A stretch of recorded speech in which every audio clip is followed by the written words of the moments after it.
Sendirian. Sendirian. Sendirian. Sendirian. Sendirian. Sendirian. Sendirian. Sendirian. Sendirian. Aku harus keluar dari sini. Mana sudah waktunya? Assalamualaikum warahmatullahi wabarakatuh. Kita ketemu lagi di cerita inspiratif Sengkala. Juana Maria lahir di awal tahun 1800-an di pulau yang sekarang dinamai Pulau San Nicolas, California, Amerika Serikat. Kala itu dia adalah bagian dari sebuah suku beranggotakan 300 individu bernama suku Nicolenos.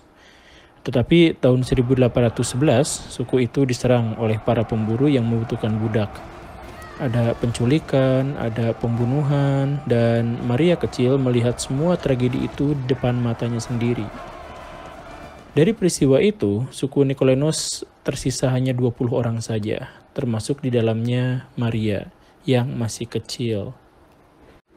Sejak saat itu sampai beberapa puluh tahun berikutnya, kehidupan Maria tidak membaik. Ya, tentu saja karena sukunya menjadi sangat-sangat sedikit, sehingga pada tahun 1835 pemerintah memutuskan untuk mengevakuasi sisa suku yang tertinggal itu ke daratan Amerika Serikat.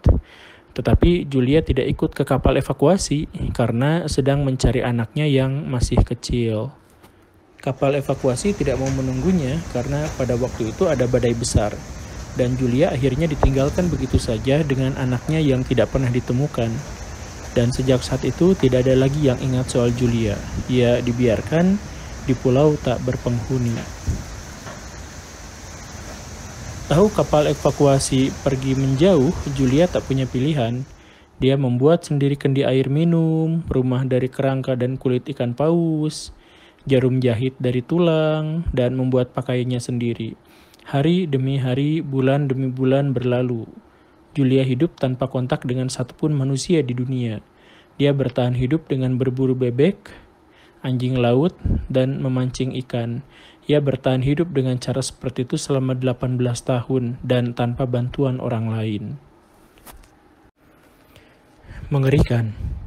Tahun 1853, seorang kapten kapal Amerika Serikat bernama George Neveder tiba di pulau itu dan betapa terkejutnya ia menemukan seorang wanita yang berpakaian aneh.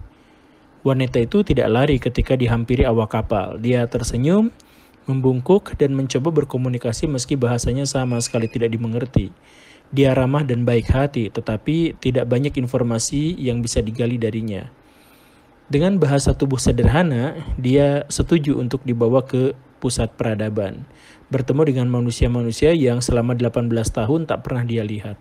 Dokter, wartawan, dan polisi segera datang dan berusaha untuk menggali informasi tentangnya. Tetapi tidak ada yang bisa digali, bahasanya tak bisa dipahami, entah karena ia menjadi penutur terakhir dari bahasa sukunya atau karena 18 tahun tanpa manusia membuatnya tidak bisa berbicara dengan bahasa yang wajar. Yang pasti ia gagal memberi informasi apapun. Informasi terkait Maria terpaksa harus ditelusur dengan mencari anggota suku Nicolenos yang lain, yang 18 tahun lalu dievakuasi. Tapi sebelum itu dilakukan, Maria meninggal dunia 1,5 bulan setelah ditemukan.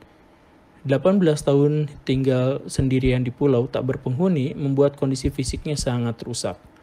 Para dokter tak bisa mengobati komplikasi penyakitnya dan harus merelakan semua informasi berharga tentang dirinya punah. Sebenarnya, nama Juana Maria juga bukan nama asli. Nama suku Nicolenos juga bukan nama asli. Itu adalah nama yang diberikan misionaris Amerika Serikat untuknya.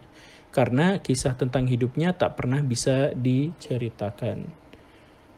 Cerita tentang sukunya yang diserang, kemudian tersisa 20 orang yang dievakuasi, dan seterusnya, itu bukan berasal darinya, tapi berasal dari sejarah daerah yang ditelusuri oleh sejarawan lokal. Adapun Maria tidak pernah diketahui. Sedih ya? Apakah sobat bisa merasakan kengerian hidup sendirian selama 18 tahun di pulau tak berpenghuni? Jika iya, selamat. Sobat masih punya empati. Semakin besar empati, semakin kecil keinginan kita untuk melakukan kejahatan. Tapi coba pikirkan hal yang lain. Kita sekarang sering marah-marah, ngedumel, karena rumah kita bocor atau tiap tahun kebanjiran, sambil melupakan bahwa rumah itu memberikan kepada kita perlindungan, kehangatan, dan tempat istirahat yang nyaman, yang manfaatnya jauh lebih besar dibandingkan dengan 1-2 kerusakan tadi. Bagaimana jika kita hidup sendirian tanpa atap yang melindungi dari hujan dan tanpa dinding yang melindungi kita dari cuaca dingin? Saat kita berkeluh kesah dengan kondisi kita, lihatlah jendela dunia, bahwa di sana ada manusia yang bertahan hidup meski dengan kondisi yang paling tidak pernah kita inginkan. Saat kita punya masalah besar, keluh kesah tak bisa menyelesaikan masalah, tapi bersyukur bisa membantu hati kita menjadi lapang. Semoga kita termasuk orang-orang yang lapang. Terima kasih. Assalamualaikum warahmatullahi wabarakatuh.